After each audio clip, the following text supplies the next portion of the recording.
Saudara sebangsa dan setanah air, hari ini alhamdulillah saya sudah memenuhi tugas kewajiban saya sebagai warga negara dengan memenuhi undangan klarifikasi yang disampaikan oleh Polda Metro Jaya. Jadi saya memenuhi undangan tersebut tepat di jam 10 pagi dan selesai di jam 17.30 sore. Nah, kemudian suasana yang tadi saya alami ini adalah sebuah pengalaman pertama dan mudah-mudahan terakhir bagi saya. Amin. Jadi kami bertanya jawab, saya memenuhi jawaban atas pertanyaan-pertanyaan yang disampaikan oleh para penyidik. Dan kemudian saya juga menyampaikan bahwa surat undangan klarifikasi ini adalah seharusnya sesuai dengan apa yang tertulis di dalam undangan klarifikasi, yaitu definitif disampaikan bahwa undangan klarifikasi ini adalah sesuai dengan peristiwa yang dilaporkan oleh pelapor yang terjadi di Jakarta Selatan tanggal 26 Maret 2025. Tetapi sayangnya, saya berkali-kali minta klarifikasi, minta penjelasan tentang apa sebetulnya peristiwa yang terjadi di tanggal 26 Maret 2025 tersebut, sampai dengan terakhir saya tidak mendapatkan sebuah jawaban. Ya. Jadi 90% lebih, hampir 100% pertanyaan-pertanyaan yang disampaikan oleh penyidik sama sekali tidak ada kaitannya dengan peristiwa tanggal 26 Maret 2025 di Jakarta Selatan, ya. Dan karena itu saya juga menggunakan hak saya untuk tidak menjawab pertanyaan-pertanyaan yang tidak relevan dengan isi substansi dari undangan klarifikasi ini. Ya, tetapi saya tentu saja harus memberikan apresiasi yang jujur ya kepada Polda, anggota-anggotanya, memberikan saya akomodasi fasilitas pelayanan dan penerimaan dengan sangat baik, termasuk di awal saya sudah meminta bahwa saya bersedia sampai jam 17, ternyata alhamdulillah dipenuhi, sehingga semua pertanyaan bisa kita perlakukan dengan baik gitu ya, dan cukup ya, artinya pas sekali waktunya. Nah, jadi itu yang barangkali mungkin bisa saya sampaikan. Jadi kembali lagi bahwa saya tegaskan bahwa pertanyaan yang diberikan pada saat klarifikasi tadi sama sekali tidak ada yang relevan dengan substansi dari surat undangan ini. Tidak, sama sekali tidak menyentuh apa yang sebetulnya terjadi di tanggal 26 Maret 2025 ini, ya. Demikian yang bisa saya sampaikan. Mudah-mudahan bermanfaat bagi kita semuanya. Baik, selanjutnya tim kami, tim damping tadi dari tim advokasi anti kriminalisasi aktivis dan akademisi. Silakan Bu Nora untuk menyampaikan suasana pendampingan tadi seperti apa, silakan. Assalamualaikum warahmatullahi wabarakatuh. Bismillahirrahmanirrahim. Alhamdulillah tadi kami berdua ya mendampingi dengan Pak Samsir di dalam dari pukul siang tadi ya, setelah istirahat sampai dengan hari ini sore jam 5 sore. Pada prinsipnya sama seperti yang dikatakan bahwa pelayanan yang diberikan oleh kepolisian kepada kita itu cukup baik dan ramah ya. Terjadi komunikasi yang baik.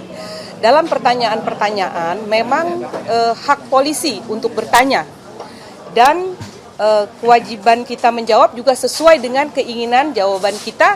Kita melokalisir jawaban kita hanya berdasarkan undangan ini. Tujuan Dr. Tifa dipanggil adalah hanya klarifikasi dan itu pun hanya dalam kaitan yang pada tanggal yang terjadi pada tanggal 26 Maret 2025 yang dilaporkan oleh Insinyur Haji Joko Widodo. Kebetulan saya tanyakan juga, sebetulnya Bapak Joko Widodo itu melaporkan tanggal berapa sih? Beliau mengatakan, pihak penyidik menyatakan tanggal 30 Maret 2025. 30 April 2025. Ya, 30 April 2025. Terhadap apa pelaporannya? Terhadap peristiwa. Ya, jadi terhadap peristiwa tanggal 26 Maret 2025. Terus kita tanyakan lagi, apakah terlapornya sudah ada? Ternyata pihak penyidik menyatakan belum ada. Sehingga dalam kaitan itulah maka diundanglah Bapak Roy Suryo, Ibu Dr. Tifa ya diundang dalam kaitan sebetulnya bagaimana akan mencari terlapornya kan, mudah-mudahan Dr. Tifa dan Ror Suryo tidak termasuk bagian dari yang terlapor karena memang pada peristiwa yang sesungguhnya dalam laporan itu Dr. Tifa dan Ror Suryo sebenarnya tidak ada dalam kaitan tanggal 26 Maret 2026 itu. Mungkin itu saja ya dalam ini ya. Alhamdulillah. Selanjutnya Bang Samsir ya, silakan. Assalamualaikum warahmatullahi wabarakatuh. Waalaikumsalam. Ya, hari ini atas undangan untuk saudari Dr. Tifa Zia Tiasuma ya. Yang di sini undangan itu pada hari Kamis hari ini tanggal 15 Mei 2025. Kita hadir di sini tepat tadi jam 10 ya. Selesai tadi jam 17.30. Itu 7 jam setengah. Total ada 18 lembar BAP yang dibuat dan juga jumlah 61 pertanyaan. Cukup banyak. Dalam arti yang di sini sudah disampaikan oleh Dr. Tifa maupun Ibu Nora tadi atas kejadian tanggal 26 yang nggak ada hubungannya dengan laporan yang dibuat oleh Saudara Insinyur Joko Widodo. Tapi memang di sini dalam undangan ini disebutkan ada pasal-pasal yang diduga gitu kan. Ada 5 pasal diduga, pasal 310, pasal 311, pencemaran nama baik dan fitnah. Kemudian ada pasal 32, 35, Undang-Undang ITE yang berhubungan dengan dokumen. Ada pasal 27A yang hubungannya dengan Undang-Undang ITE. Tapi ya di sini ya dari apa-apa yang disampaikan dan di pertanyaan tadi telah dijawab dengan kooperatif ya. Tadi juga disebutkan penyidik juga kooperatif. Di sini juga Dr. Tifa penyampaian dari penyidik juga sangat kooperatif, menjawab dengan lugas atas pertanyaan-pertanyaan yang telah diberikan tersebut. Saya pikir ini yang kita dapat sampaikan. Jadi dalam pendidikan, dalam klarifikasi undangan dari Polda Metro Jaya ini hari ini jam 17.30 kita telah selesai berjalan dengan lancar. Terima kasih. Assalamualaikum warahmatullahi wabarakatuh. Baik, sambil kami infokan nanti kalau ada pertanyaan, tapi sebelum ada pertanyaan kami infokan bahwa tim kami disebut dengan tim advokasi anti kriminalisasi akademisi dan aktivis. Dan ini ada tim kami di sebelah kanan saya ada Bang Medi Juniarto termasuk anggota tim, ada Bang Juju Purwantoro anggota tim. Di sebelah tadi ada Pak Gunawan Parikesit dan yang lainnya begitu. Baik, sebelum masuk ke sana nanti ada tanggapan. Kira-kira ada pertanyaan? Tidak? Ya silakan. Untuk Dr. Tifa mungkin Silakan. tadi mungkin boleh ditegaskan lagi berapa banyak pertanyaan yang ditanyakan. Tidak ada pertanyaannya, kebanyakan tidak ada kaitannya dengan peristiwa 26 Hampir semuanya, berapa pasal? Tidak ada kaitannya dengan 26 Maret. Mungkin ya selain jati diri, pertanyaan lain itu nggak ada hubungan. Iya. Ya, jadi total pertanyaan tadi ada 61 butir, ya. Jadi pada tahap awal yang ditanya tentu saja data pribadi dan sebagainya, tetapi setelah masuk kepada pertanyaan yang saya kira itu ada kaitannya dengan peristiwa yang disebutkan di dalam surat ini, ternyata dari nomor kesekian sampai terakhir itu sama sekali tidak ada kaitannya dengan peristiwa yang terjadi di tanggal 26 Maret 2025. Jadi pertanyaan-pertanyaannya itu lari semua dari tanggal tersebut. Ya, pertanyaannya sama sekali tidak relevan dengan tanggal 26 Maret. Saya sendiri tidak tahu gitu ya. Karena di tanggal 26 Maret 2025 saya kerja seperti biasa begitu kan. Sama sekali tidak ada peristiwa yang saya hadiri dan sebagainya gitu. Tetapi memang pertanyaannya sama sekali tidak ada sedikit pun tidak ada kaitannya dengan tanggal 26 Maret 2025 itu. Saya sama sekali tidak tahu apa peristiwa yang terjadi di Jakarta Selatan tanggal 26 Maret 2025 sehingga peristiwa itu begitu besarnya sehingga dilaporkan oleh Saudara Insinyur Haji Joko Widodo. Sama sekali saya tidak memahami. Gitu. Ya.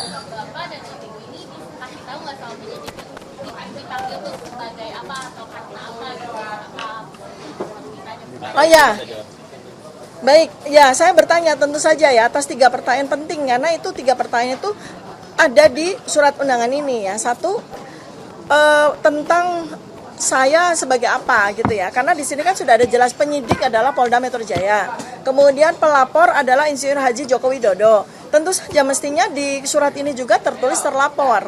Saya tanya apakah saya sebagai terlapor? Tidak, saya diundang sebagai saksi. Nah, kalau saya sebagai saksi, peristiwa yang tertulis di surat ini jelas, peristiwa di Jakarta Selatan 26 Maret 2025 di mana saya sama sekali tidak tahu peristiwa itu. Saya tidak hadir pada peristiwa apapun itu, sehingga semestinya saya tidak layak menjadi saksi kan? Seperti itu ya, tetapi ya saya tetap melayani dengan baik ya semua pertanyaan-pertanyaan tersebut. Ya, saya sudah berkali-kali dalam 7,5 jam itu bertanya, ya peristiwa apa yang terjadi di Jakarta Selatan 26 Maret 2025 tidak dijawab juga. Sama sekali tidak dijawab. Kemudian saya juga bertanya berkali-kali siapa terlapor, juga tidak dijawab. Ya, ya semacam itulah ya gitu.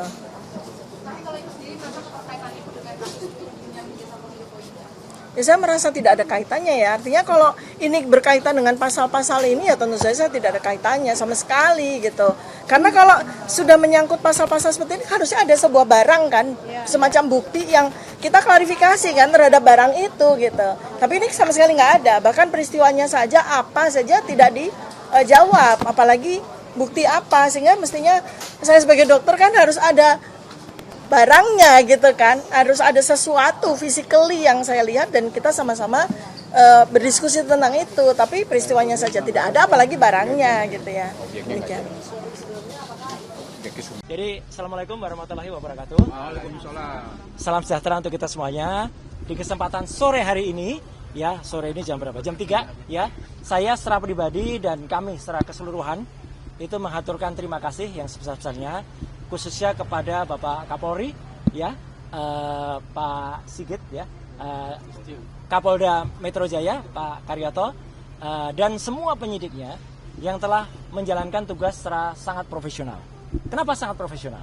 Ya, karena saya tadi memang melakukan apa yang menjadi hak saya untuk menjawab pertanyaan-pertanyaan dalam undangan klarifikasi dan alhamdulillah penyidiknya, saya nggak perlu sebut namanya ya, itu adalah juga melakukan sesuai dengan apa yang saya katakan.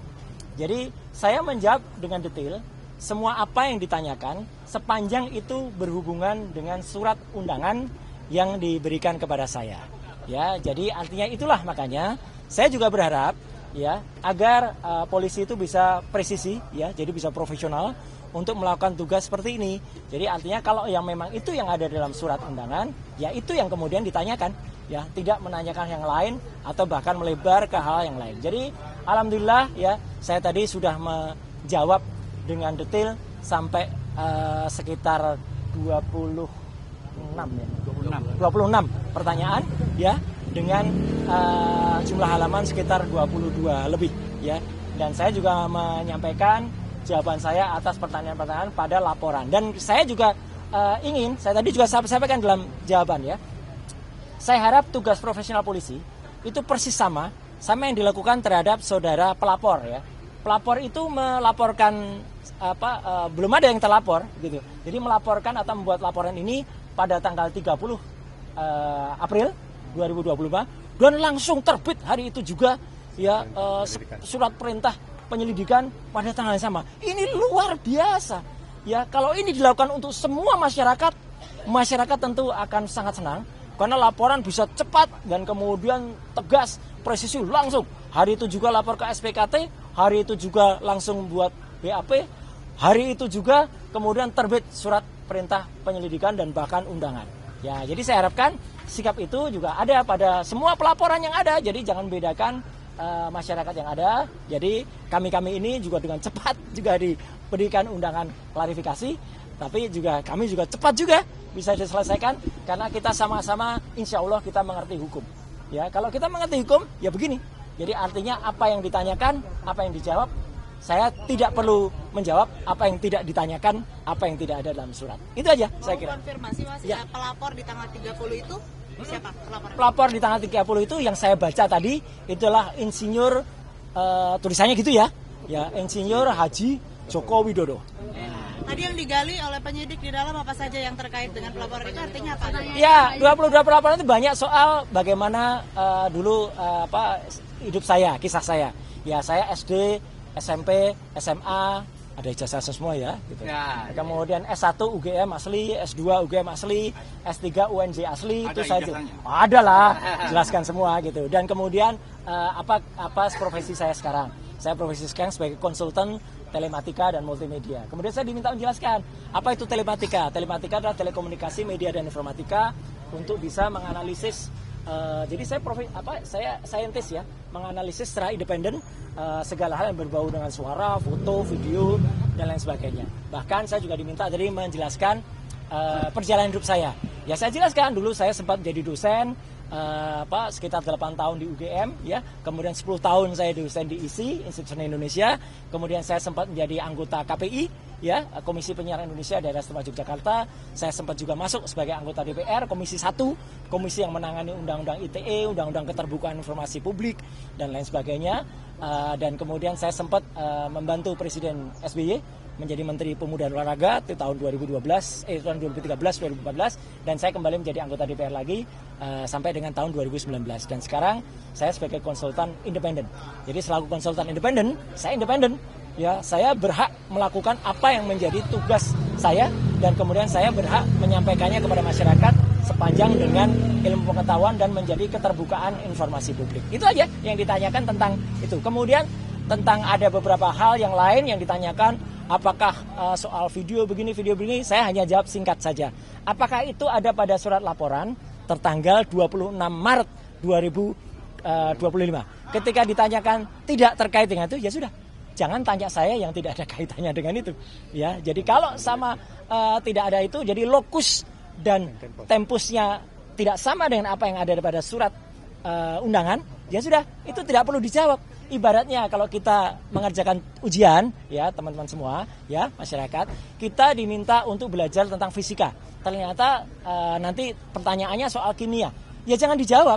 Wong kita tugasnya adalah menjawab soal fisika. Jadi itu sama cerdasnya. Alhamdulillah tadi penyidik juga cerdas. Siapa? Jadi kalau Bapak tidak menjawab, saya tidak menolak jawaban. Tapi saya keberatan untuk jawab, ya sudah. Artinya clear semuanya. Kemudian itu ada poin-poin sehingga saya juga tidak menyiksa teman-teman untuk harus menunggu sampai tengah malam. Ya, saya juga tidak menyiksa penyidik dan pembuat laporan. Saya harapkan juga tidak menyiksa masyarakat. Ya, gitu. Dengan membuat laporan-laporan yang tidak ada gunanya atau tidak ada manfaatnya ya bagi seluruh masyarakat. Saya kira itu. Video yang tadi dipertanyakan video apa sih? Video yang tadi dipertanyakan ya karena saya nggak lihat lagi karena saya dipertanyakan nggak ada hubungannya dengan itu ya nggak perlu saya jawabkan. Itu. Ada pertanyaan lain mungkin yang substansi yang terkait dengan materi? Nggak ada karena video itu. Karena yang terkait dengan surat laporan itu ini harus jelas ya teman-teman. Jadi ini clear banget ya. Ini clear banget. Jadi LP itu ada pelapornya, tapi lucunya nggak ada terlapor. Sekali lagi ya. Tidak ada nama terlapor. Jadi untuk para kuasa hukum yang kemarin sudah nyebut-nyebut nama, inisial dan sebagainya, hentikan tindakan-tindakan seperti itu. Itu tidak bagus ya untuk masyarakat. Karena ternyata tidak ada terlapornya. Jadi kalau tidak ada terlapornya, saya nggak perlu jawab. Karena kalau saya menjawab, jangan-jangan saya nanti jadi saksi. Kalau jadi saksi dan saudara yang terlapor itu adalah saksi saudara saya, ya saya nggak boleh jadi saksi. Atau misalnya yang terlapor itu adalah untuk pribadi. Loh, saya malah nggak boleh lagi itu untuk menjawab seperti itu. Daripada itu mubazir, ya lebih baik dari awal saya tanyakan terlapornya mana. Ya, ketika tidak ada terlapornya, ya sudah, saya senyum saja. Penyidik juga ngerti. Ya Pak, nggak ada terlapornya, kita maksudnya. Nah, yang kedua adalah lokus dan tempusnya sudah jelas banget. Ya, terjadi di Jakarta Selatan nggak ada Rabunya, tapi tanggal 26 Maret 2025. Udah. Sepanjang tidak ada pertanyaan soal itu, ya nggak perlu kita jawab, ya karena itu pertanyaannya menyangkut soal itu. Kemudian yang paling penting lagi, saya juga mempertanyakan, ini kan ada pasal, ya di samping pasal 311, 310, 27 ayat A, ada juga pasal yang mau dimasukkan ke dalamnya, ya pasal yang diselundupkan, saya nggak tahu menyelundupkan siapa, ya gitu. Itu pasal 32 dan 35 Undang-Undang ITE. Kebetulan dulu saya ikut merancang Undang-Undang ITE bersama teman-teman yang lain. Pasal itu tujuannya, sekali lagi saya ulangi, adalah untuk transaksi elektronik. Supaya Indonesia itu diselamatkan dari perdagangan internasional dan kita bisa ikut. Bukan pasal untuk mempidanakan orang. Jahat sekali kalau ada orang menggunakan pasal itu untuk mempidanakan seseorang. Kayak dulu kasus Mbak Prita Mulyansari. Jahat sekali. Ya Omni Batavia waktu itu mempidanakan Mbak Prita gitu loh. Sama dengan ini. Karena pasal itu ancamannya sangat tinggi. Dan pasal itu misalnya, saya kasih contoh. Ada orang ya mentransfer 1 juta. Kemudian dalam bukti transfernya saya ubah jadi 10 juta. Itu saya bisa kena pasal itu di pasal 32. Ada orang memposting sebuah dokumen elektronik namanya ijazah misalnya. Dia katakan itu asli gitu. Padahal ternyata orang yang punya ijazah mengatakan saya nggak pernah mengeluarkan ijazah itu loh. Lah berarti yang memposting ijazah itu salah seorang kader dari partai itu kena pasal itu harusnya. Justru itu ya kalau yang smart begitu. Jadi saya tadi tanya dokumen elektroniknya mana? Belum ada Pak dokumen elektroniknya. Ya sudah. Kalau belum ada dokumen elektroniknya ya nggak usah diterima. Jadi saya tadi tidak minta berhenti. Tapi memang selesai pemeriksaannya. Selesai karena tidak ada lagi yang bisa ditanyakan. Ya, karena jawaban saya smart, sharp pada pertanyaan-pertanyaan yang harusnya ditanyakan. Dan penyidik sekali lagi, anak buah Pak Kapolda dan juga anak buahnya Pak Kapolri menjalankan tugas dengan baik. Dia juga nggak ngeyel. Ya, dia katakan, oh iya Pak, baik Pak. Kalau profesional dan malah kita kasih kuliah tadi panjang, Mirka ngobrol di dalam bagus sekali dan juga bagus. Jam 12 tadi saya diberi waktu untuk sholat zuhur, makan, sholat, kemudian juga hari ini begitu sudah selesai, ya selesai udah di print clear, semua sudah saya teken, tanda tangan, ya. Dan saya berharap hal yang sama terjadi pada teman-teman yang mungkin ikut diundang, ya. Saya harapkan mereka menjawab dengan sharp and clear and clean dan smart, gitu. Next agenda kira-kira ada di Belum ada. Karena selesai. Karena pemeriksaan saya selesai. Saya tidak minta berhenti atau dihentikan, tidak. Ya, Anda tahu teman-teman, saya alhamdulillah sehat walafiat, ya gitu jasmani. Meskipun rohani saya tadi juga bilang di dalam. Saya rohani agak lihat ini apa ini pasal kok banyak sekali kayak gini. Ya, gitu. Jadi kita juga berhak menanyakan loh. Jadi teman-teman, kalau diundang itu jangan seperti tiba-tiba kita dituduh sesuatu yang nggak jelas pasalnya. Pasalnya kita pertanyakan. Kebetulan pasal-pasal itu saya ikut membuat dulu. Saya jelaskan ini loh maksudnya begini. Di naskah akademiknya ini loh. Jadi harus ngerti pasal itu. Bukan asal kemudian ada pasal ini dipakai untuk mempidanakan orang. Jangan sampai ya. Jangan kita malah justru memiliki mens rea atau niat kurang baik untuk mempidanakan orang. Hati-hati. Mas Roy, siapa lagi yang diperiksa? Masih ada Dr. Tifa di dalam. Dan moga-moga Dr. Tifa juga sama. Moga-moga bisa smart dan clear dan menjawab. Tapi ya kita berdoa saja dan moga-moga kalau ada teman-teman yang lain ya, saya berharap tidak banyak lagi yang harus dibuat dipanggil atau bahkan dibikin susah dengan ada laporan yang nggak jelas. Ya. Ini laporan nggak jelas ini. Laporan kok nggak ada yang terlapor. Sekali lagi loh ya, bohong kalau dikatakan sudah ada terlapornya. Nggak ada. Dalam klarifikasi itu belum ada terlapornya. Ya, itu ya. Rekan-rekan, kami izin menyampaikan update tentang penanganan perkara dugaan tindak pidana pencemaran nama baik dan atau fitnah dan atau manipulasi penciptaan, perubahan, pengerusakan informasi elektronik yang dianggap seolah-olah data yang otentik dan atau mengubah, mengurangi, melakukan transmisi, merusak, memindahkan, menyembunyikan suatu informasi elektronik milik orang lain. Ini bunyi pasal ya. Dan atau pencemaran nama baik dalam bentuk informasi elektronik sebagaimana diatur di pasal 310 KUHP dan atau pasal 311 KUHP dan atau pasal 35 Yunto 51 ayat 1 Undang-Undang Nomor 11 2008 tentang ITE yang sudah dirubah akhirnya menjadi Undang-Undang Nomor 1 2024 yang itu merupakan perubahan kedua ya. Jadi perlu kami sampaikan rekan-rekan bahwa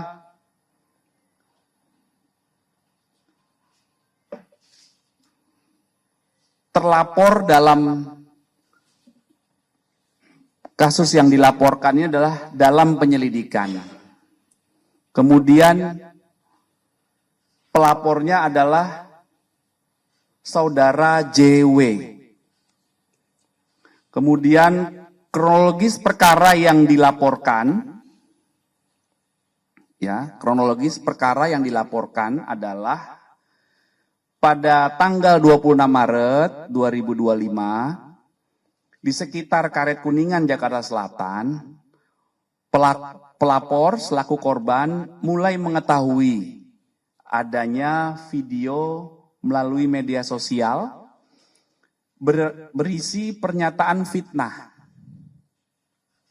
dan pencemaran nama baik dengan pernyataan ijazah palsu S1 dari sebuah universitas milik pelapor atau korban, yang selanjutnya pelapor meminta kepada ADC atau ajudannya dan kuasa hukum untuk mengumpulkan bukti-bukti dari berbagai media sosial dan mengingatkan kepada pihak yang membuat pernyataan dan konten berisi fitnah dan pencemaran nama baik tersebut sebagaimana yang dinyatakan diantaranya oleh yang pertama RHS, yang kedua RSN, ya, yang ketiga TT, yang keempat ES, dan yang kelima KTR. Atas kejadian tersebut, korban merasa dirugikan hingga pada tanggal 30 April mendatangi SPKT Polda Metro Jaya untuk dilakukan proses hukum. Setelah menerima laporan ini, Polda Metro Jaya menindaklanjuti. Dalam hal ini, tim penyelidik dari Subdit Kamnek Ditreskrim Polda Metro Jaya. Tahap awal yang dilakukan pengambilan keterangan dalam rangka klarifikasi dalam tahap pendalaman, yaitu proses penyelidikan, pelapor sudah diambil keterangan. Sampai dengan hari ini setidaknya ada 24 saksi yang telah diambil keterangan dalam tahap pendalaman di proses penyelidikan. Ya, jadi setiap kami menerima laporan polisi, tahap awal yang dilakukan adalah penyelidikan. Penyelidikan adalah proses pendalaman yang dilakukan oleh penyelidik untuk mengetahui atau mencari fakta apakah peristiwa yang dilaporkan itu ada dugaan tindak pidana atau tidak. Apa peristiwa yang dilaporkan? Tadi yang sudah kami jelaskan. Ya, jadi makanya waktu itu rekan-rekan pernah bertanya, apakah benar A, B, C, D itu terlapor? Terlapornya dari laporan yang kami terima dalam penyelidikan. Tapi dalam peristiwa itu muncul beberapa nama yang dijelaskan oleh pelapor selaku korban, dan peristiwa inilah yang dilakukan proses pendalaman saat ini. Itu rekan-rekannya ya. Jadi rekan-rekan bisa memahami. Kemudian saat membuat laporan hingga saat ini ada beberapa barang bukti yang sudah diterima oleh penyelidik. Antara lain ada satu buah flash disk berisikan 24 link video YouTube dan konten pada media sosial X, ya. Kemudian ada beberapa dokumen fotokopi ijazah, kemudian ada printout legalisir, dan juga ada fotokopi cover dari skripsi dan lembar pengesahan. Nah, ini masih terus dilakukan pendalaman. Kemudian update hari ini menjawab pertanyaan beberapa media 2 hari terakhir ya. Kemarin hari Rabu kami tegaskan bahwa terjadwal ada 4 saksi yang terjadwal oleh tim penyelidik untuk diambil keterangannya. Yang pertama saudara AS itu tidak hadir. Yang kedua saudara RF itu hadir kemarin ya, hari Rabu. Kemudian saudara MBS itu hadir. Kemudian saudara KTR. Ini laki-laki atau perempuan ya? KTR ini. Atau KTR ya, saya tidak menjawabkan saudara, maaf. KTR ini hadir kemarin hari Rabu ya. Kemudian untuk hari ini, hari Kamis tanggal 15 Mei 2025, ada 2 saksi yang menjalankan proses klarifikasi, yaitu saksi saudara RS hadir, kemudian saksi saudara, yang kedua saksi TT ini hadir. Ya, kemudian untuk saksi RS dan ES tidak hadir.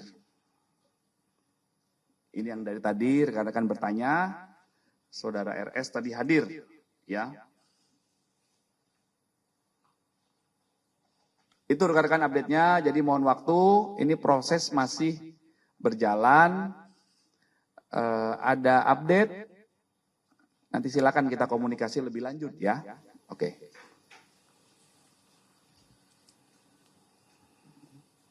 Ada pertanyaan? Iya. Berarti pihak kepolisian sudah mengantongi ijazah milik pelapor JW dan penguasaan skripsi milik pelapor. Fotokopi. Tadi saya jelaskan fotokopi. Fotokopi ya. Oke. Ini masih tahap penyelidikan. Kemarin Pak Abraham Samad menyebutkan jika dirinya belum mendapatkan panggilan pihak kepolisian dan juga dia merasa heran karena dihubungkan dengan kasus tudingan ijazah Jokowi ini. Dari kepolisian, apakah memang benar memanggil Pak Abraham Samad juga atau tidak Pak? Penegasannya juga.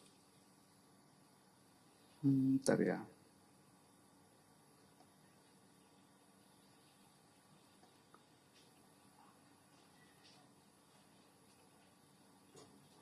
Sudah, informasi dari penyelidik undangan sudah dikirimkan.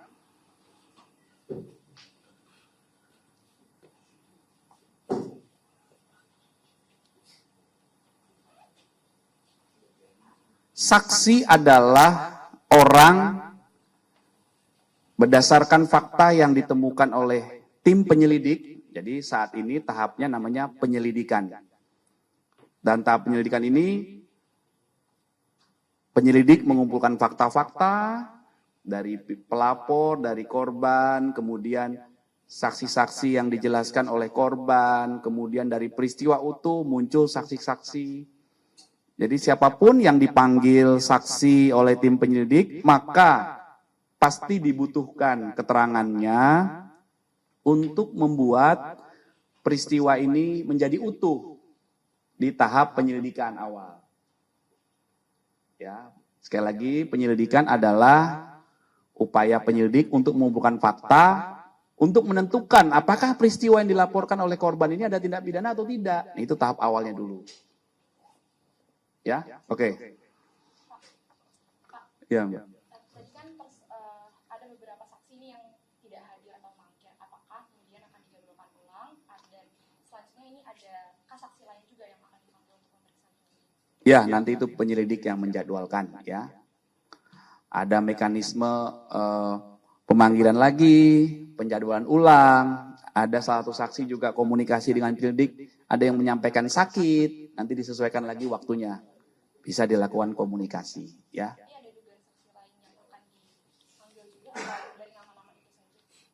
Nanti kami pastikan, ya. Oke.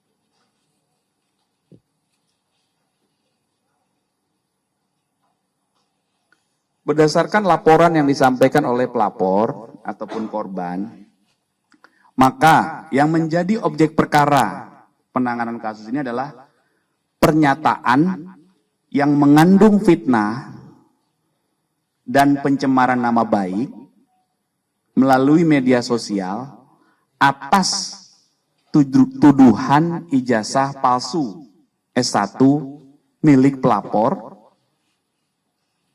kemudian skripsi, berikut lembar pengesahan.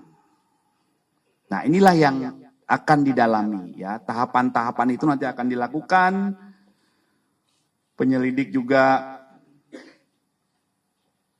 akan berkomunikasi dan melakukan pendalaman terhadap beberapa ahli ya untuk pengambilan keterangan.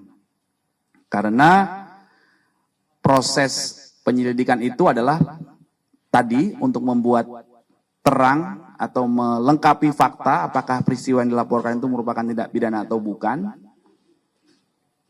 Yang kedua, itu adalah merupakan proses pengumpulan fakta-fakta, barang bukti, dan alat bukti. Ya, sehingga beberapa barang bukti nanti akan diuji, beberapa alat bukti dikumpulkan, makanya nanti membutuhkan keterangan beberapa ahli.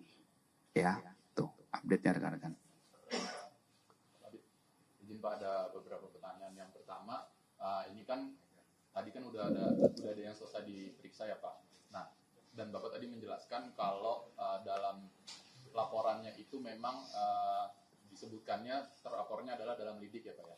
Iya. Tapi kemudian ingin meminta penegasan aja, apakah nama-nama yang diperiksa hari ini itu keluar setelah ada dari pihak pelapor menyampaikan kalau mereka-mereka inilah yang terkait dengan yang peristiwa yang tadi disebutkan.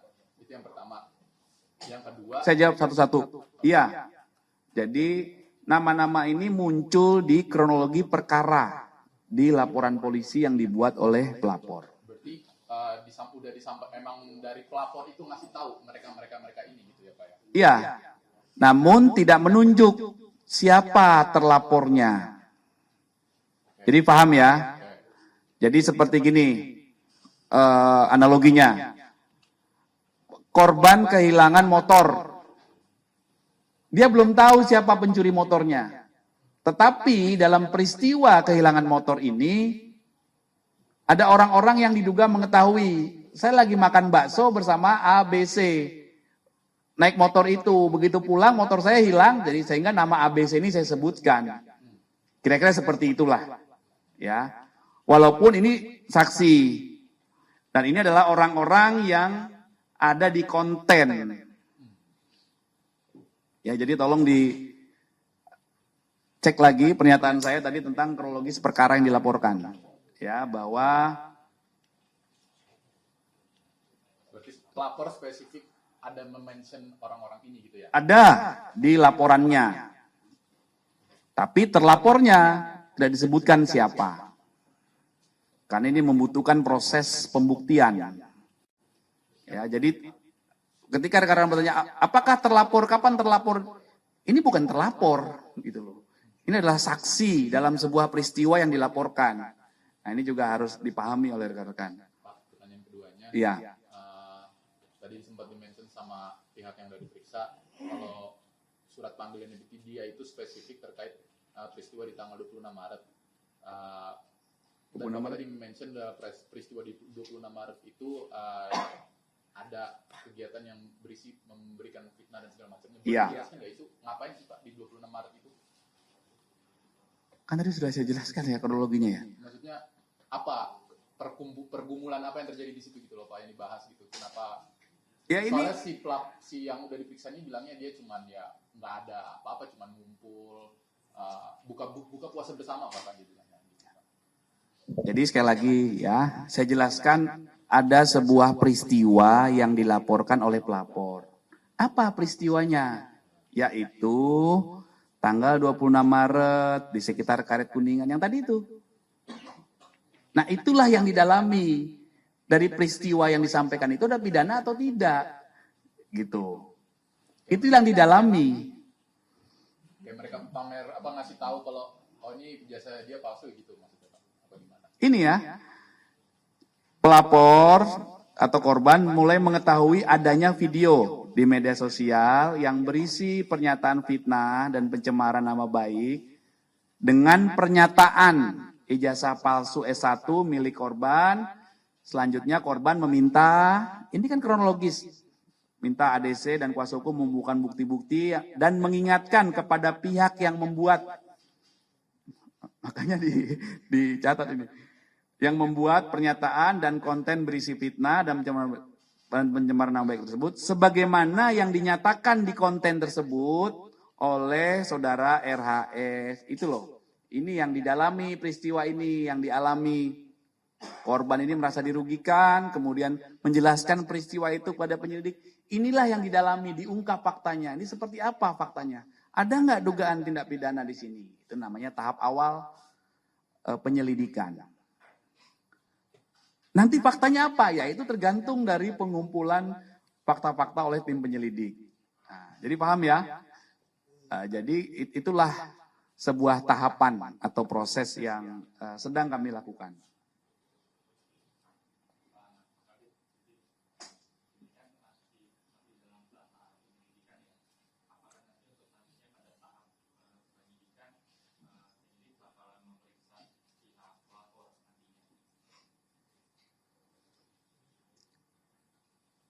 Sudah pasti ya. Jadi tahapan penyelidikan itu diperiksa, klarifikasi, nanti fakta-fakta dikumpulkan, kemudian dilakukan gelar perkara, ditentukan hasil gelar perkara berdasarkan alat bukti dan barang bukti yang dikumpulkan, ada nggak dugaan tindak pidana?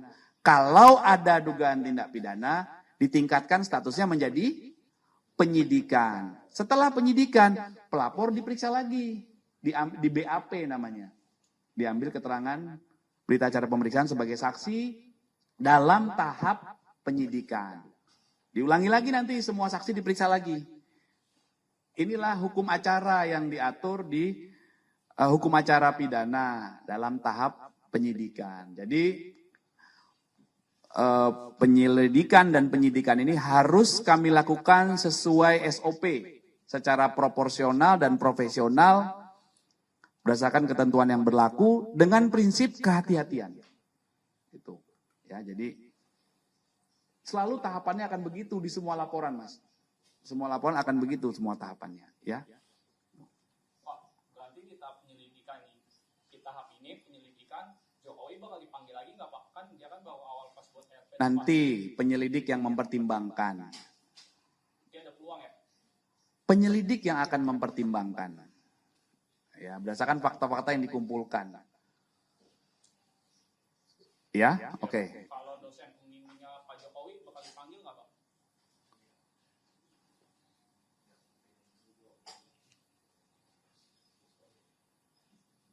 Dosen pembimbingnya. Iya, Pak. Kan kemarin sempat upload. Nanti kami cek, ya. Kami cek ke penyelidik ya.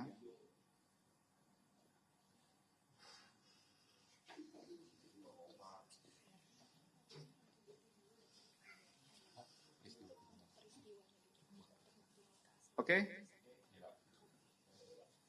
Jadi biar edukasi juga. Jadi pertanyaannya itu biar nyambung gitu loh. Jangan yang pertanyaan yang salah, yang jawab bingung nanti. Ya, oke? Tapi sejauh ini pertanyaannya keren-keren. Selalu menimbulkan angle baru. Keren.